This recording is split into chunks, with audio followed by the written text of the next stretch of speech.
આજ તો હવારમાં ઘરના નાના મોટા કામ કરી નાખ્યા અને થઈ ગઈ મસ્ત મજાની રેડી થઈ ગઈ એટલે મારે જવાનું હતું રવિવારીમાં જવાનું હતું એટલે યંશ અને એન્જલને ઘરે જ મૂક્યા હતા. ભાઈ હુતા હતા અને બેનને ને હિસકાવતા હતા. પછી તો હું પહોંચી ગઈ રવિવારીમાં અને મારે લેવાની હતી થોડી ઘર સામગ્રીની વસ્તુ લેતી હતી ને. પણ જો આ કપડાં મને બહુ ગમી ગયા એટલે મેં લઈ લીધા એન્જલ આટું.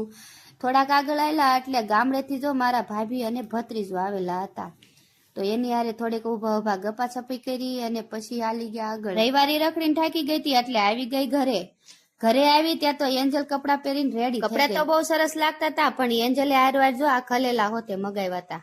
ખલેલા ખાધા ને પણ જો આ ભાઈ હાટુ હોતે કપડા લાવી હતી. ભાઈ હાટુ ગમે એટલા કપડા લાવું પણ ભાઈ તો એની સુંદરી જ ન મૂકે. રોંઢો પડતા સાહેબ વેલા હાર ઘરે આવી ગયા એટલે સાહેબ ને ઉપાડ્યા સીધા માર્કેટમાં. રસના સર્કલ આવ્યા તો ત્યાં તો બહુ ટ્રાફિક હતી પણ શાક લેવું પડે એમાં તો કઈ હાલે નહીં.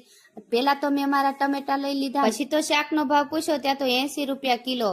શાક ખાવું એના કરતા તો ચોમાસાના ભજીયા ખાવા હારા. પછી તો જો માસી પાસેથી લઈ લીધી 20 રૂપિયાની મેથી અને આવી ગયા સીધા ઘરે આવીને ભાઈએ થોડીક મદદ કરાવીને બનાવી નાખ્યા ભજીયા.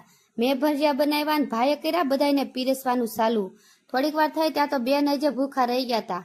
પછી તો જો બેનને આવું કાક બનાવી દીધું ને અને બેન મળ્યા ખાવા. તો અમારો વિડીયો ગમ્યો હોય તો લાઈક અને સબસ્ક્રાઈબ કરજો.